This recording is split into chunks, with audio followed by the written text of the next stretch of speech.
அதே மாதிரி சார் இப்போ வந்து அம்மா ஆட்சிலயும் சரி, எடப்பாடி பழனிசாமி சார் ஆட்சிலயும் சரி, எங்களுக்கு எங்கள போற மகளிருக்கு வந்து நெறைய திட்டங்கள் வந்து கொண்டு வந்தாங்க. இப்போ டிஎம்கே ஆட்சிக்கு வந்ததுக்கு அப்புறம் அந்த திட்டங்கள் எல்லாமே வந்து அப்படியே ஸ்டாப் ஆயிடுச்சு. இப்ப திரும்ப அதிமுக ஆட்சிக்கு வந்ததுக்கு அப்புறம் இந்த திட்டத்தெல்லாம் நாங்க வந்து திரும்ப கொண்டு வருவோம் அப்படின்னு எடப்பாடி பழனிசாமி சார் சொல்றாங்க. இது நம்பலாமா? உண்மைதானா? இதெல்லாம் அம்மா அவர்களோட ஆட்சி காலத்துல கொண்டு வரப்பட்ட திட்டங்கள். அது ம். எடப்பாடியார் அவர்கள் ஆட்சி காலத்துல கொண்டு வரப்பட்ட திட்டங்கள் தான். அத ம். நிப்பாட்டி இருக்கிறது திமுக. குறிப்பா ம். சொல்லப்போனா அம்மா உணவகம்.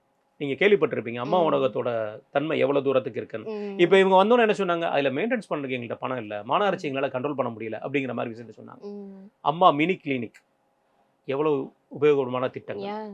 இல்லைங்களா? அது மாரி தாலிக்கு தங்கம் திட்டம். ம். இப்ப நெனச்சு பாருங்க. நான் 10த், 12த் வரைக்கும் படிச்சிருக்கேன்னா, எனக்கு வந்து இத்தன பவுனு. நான் காலேஜ் முடிச்சேன்னா இத்தன பவுனுங்கிற ஒரு திட்டத்த கொண்டு வந்திருக்காங்க. தாலிக்கு தங்கம். இன்னைக்கு இருக்க ம். தங்கம் ஒரு பவுன் எவ்வளோங்க? ரூ. 1,30,000 வந்துருச்சு. இது எவ்வளோ பெரிய ஒரு விஷயமா வந்து மக்களுக்கு தோணும். ம். கறவை மாடு திட்டம். ம்.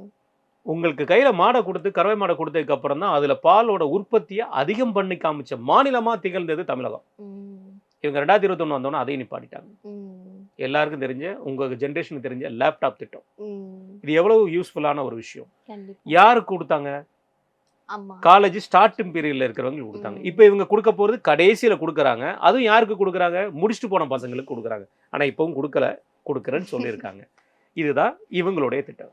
இந்த மாதிரியான திட்டங்கள் வந்து நமக்கு கண்ணுக்கு தெரிஞ்ச ஒரு நல்ல ஒரு விஷயங்கள். ஆஹா ஈஸி ம். ஆமா. இந்த லேப்டாப் நான் யூஸ் பண்ணியிருக்கேன். இந்த இந்த எனக்கு தாலிக்கு தங்கம் வந்திருக்கு. ம். கறவை மாடு வந்திருக்குன்னு சொல்ற மாரி. இத விட பெரிய விஷயம் என்னன்னா, குடிமராமத்து பணி.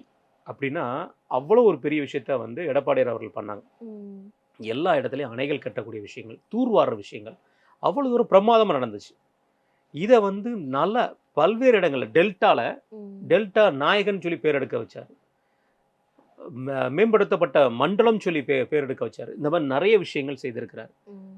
அது போக வந்து நம்மளுடைய ஆணையாறு திட்டங்கள். இதெல்லாம் வந்து பார்த்தீங்கன்னா, அதிமுக அரசாங்கத்தால கொண்டு வந்தப்பட்ட மிக ம். முக்கியமான திட்டங்கள். அத்திக்கடவு அவிநாசி திட்டம். இப்ப ஈரோடுக்கு போம்போது விஜய் பேசியிருப்பார். கேள்விப்பட்டிருப்பீங்க. அத்திட்டத்த சூப்பரா பண்ணி முடிச்சதே வந்து அதிமுக தான். ம். ஃபினிஷிங் பண்ணதுன்னு சொல்லி பேர்ல பண்ணவங்க இவங்க திமுக. ம். ஓப்பன் பண்ணிட்டாங்க. ஆனா, இந்த அத்திக்கடவு அவிநாசி திட்டம் வந்து பெரிதும் பேசப்படுறது வந்து காரணம் என்னன்னா, ரொம்ப நாள் நீண்ட நாள் கோரிக்கை. அத பண்ணியிருக்காரு. ஆனா, இவங்க முழுமையா முடிச்சிருக்காங்கன்னா, அதுவும் இல்ல. ம்.